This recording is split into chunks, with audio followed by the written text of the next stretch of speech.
ভাই যাচ্ছি ভাই বক্তব্য না ভাই দুইবার কেন তিনবার পাইছো এখন তোমরা গাছটাতে অনেক স্মৃতি মনে হয় দ্রুত স্টেডিয়ামে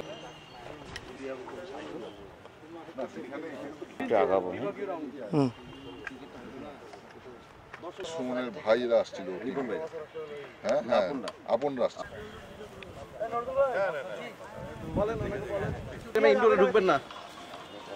বাইরে মাঠের মধ্যে নেন হচ্ছে না এবং ন্যাশনাল কোনো খেলাও এখানে হচ্ছে না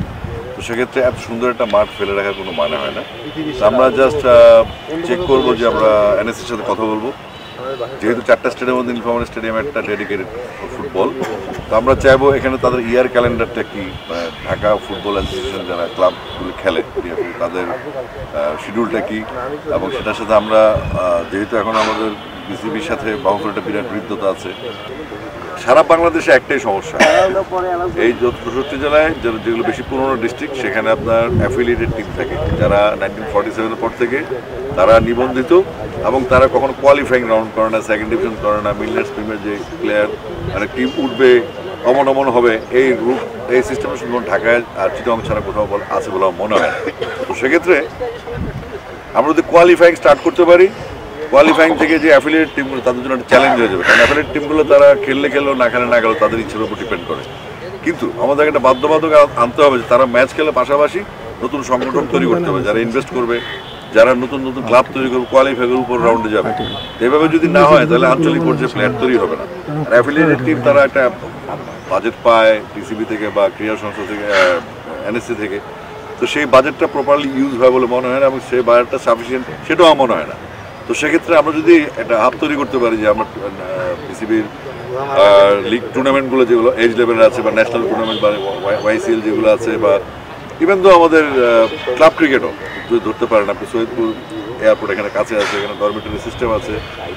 মোটামুটি ফ্যাসিলিটির দিক থেকে নীলফামারী কোনোভাবে পিছিয়ে নেই তো সেক্ষেত্রে অ্যাফিলিয়েটেড টিমগুলোর আসলে একটা বিহিত হওয়া জরুরি এবং কোয়ালিফাইং রাউন্ড হলে আমরা যেটা দেখবো একাডেমিক টিমগুলো যেগুলো আছে যারা একাডেমিগুলো খেলছে সারা দেশে সেই একাডেমিগুলোই কিন্তু আপনার স্কুলে কলেজে বিশ্ববিদ্যালয় কিংবা জেলাগুলোতে প্লেয়ার প্রোভাইড করে তো যে কারণে আমাদের একাডেমির ফ্যাসিলিটিসগুলো যারা পাচ্ছে না বা নিজ দায়িত্বে তারা স্বেচ্ছাসেবী টাইপের মানে মতো তারা খেলাগুলি চালাচ্ছে আমরা চাইবো এখানে যেন আমরা কোয়ালিফাইং রাউন্ড চালু করতে পারি এবং অ্যাফিলিয়েটেড টিমের সাথে নতুন টিম 2টা বা 4টা বছর যুক্ত হয় তাহলে সেক্ষেত্রে নতুন সংগঠন তৈরি হবে নতুন ইনভেস্টর তৈরি হবে এবং খেলার একটা পরিবেশ থাকবে প্রচুর পরিমাণ টুর্নামেন্ট এখানে হবে যদি বেসরকারি খাতকে উৎসাহিত না করেন সেই 47 সালের পর থেকে যে ক্লাবগুলি খেলছে তাদের উপর ডিপেন্ড করেন আপনি কোনো মধ্যে ক্রিকেট কেন কোনো খেলার উন্নয়ন আপনি চিন্তা করতে পারবেন থ্যাংক ইউ তো পিপিএল এর জন্য যে ফ্যাসিলিটিস দরকার আমি যতটুকু জানি যে চিটাগং সিলেট এবং ঢাকা এখন হয়তো বরিশাল বগুড়াকে ভাবা হচ্ছে ভেন্যুর জন্য তো সেগুলোর ফ্যাসিলিটিসকে আমি ঠিক জানি না তো বরিশাল স্টেডিয়ামটা মোটামুটি রেডি আছে আমি দেখে এসেছি এটা তো সেক্ষেত্রে বিপিএল নিয়ে ভাবিত অর্থে আসলে আমার মনে হয় উত্তরবঙ্গে আমি আজকে সফর শুরু করলাম নীলফামারী থেকে তো ডেফিনেটলি আমি একটা রিপোর্ট জমা দেবো বিসিবিকে যে আমি কী দেখে এসেছি এখান থেকে উত্তরবঙ্গ থেকে তবে উত্তরবঙ্গে আমাদের যেহেতু একটা বড় আয়তনের দিক থেকে অনেক বড় একটা জায়গা এবং এখানকার ফ্যাসিলিটিস খুব পুয়ার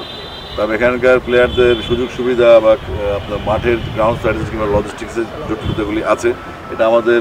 যিনি ডিরেক্টর রংপুর বিভাগ আছেন হাসানুজ্জামান সাহেব তিনি নিঃসন্দেহে এগুলো মার্ক করছেন এবং আমি আশা করব এই রংপুরের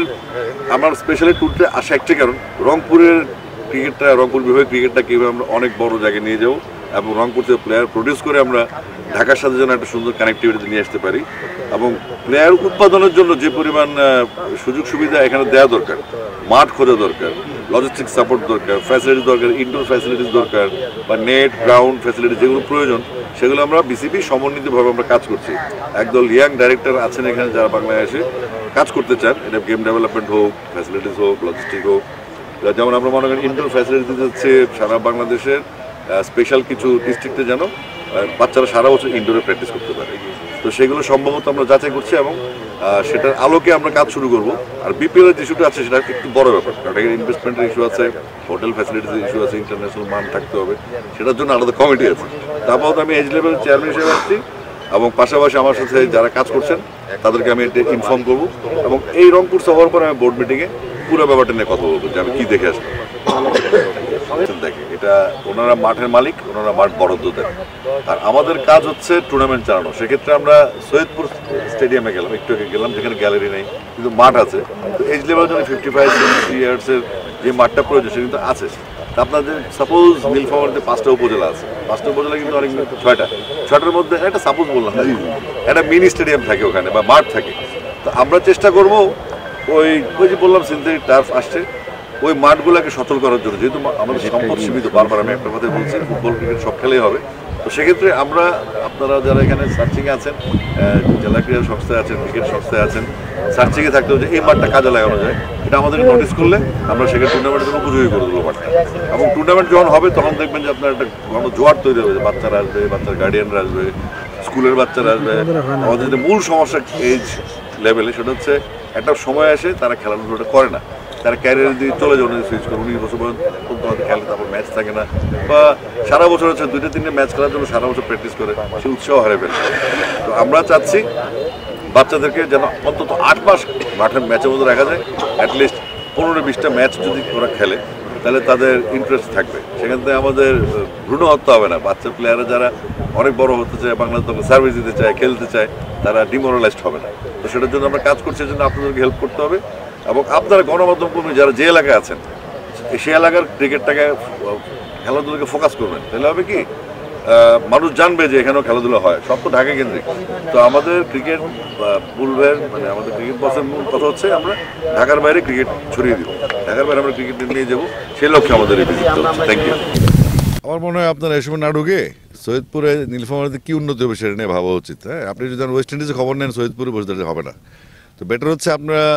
ওটার সমাধান বিসিবি করছে বাবুবের সাথে বা হয়ে গেছে, এবং তারপর আমার অনেক বিবৃতিও এসছে। আমার মনে হয় আপনারা এই সময় নষ্ট না করে আপনারা জেলার ক্রিকেট নিয়ে, জেলার খেলাধুলা নিয়ে ভাবেন। আমার খুব ভালো লাগবে এটা। ওটার জন্য একটা তদন্ত কমিটি গঠন করা হয়েছে। ওরা 15 দিন সময়ের মধ্যে সম্ভবত 11 দিন গিয়েছে, আরও 4 দিন হাতে সময় আছে একজন বিচারপতির নেতৃত্বে। এবং সেখানে আমাদের নতুন রিক্রুট যিনি ডিরেক্টর রুবাবুদ্দৌলা তিনিও আছেন। আশা করছি 15 দিন যাক, তারপর আপনি রেজাল্ট পেয়ে যাবেন। ভিতরে আর ঢুকে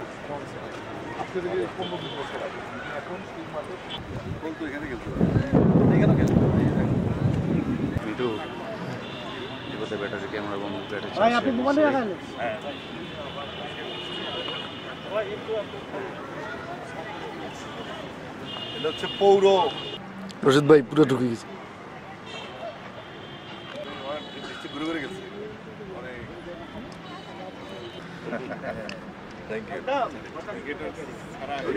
Organizer and cricketer, a guest organizer, guest BCB and chairman is development guru BCB, Mr. Jela Kriya Sansthaর জনাব আসিফ মাহমুদ, নীলফামারী জেলার বিভিন্ন একাডেমির কোচ বিন্দু এবং সব হাত তোলাবো।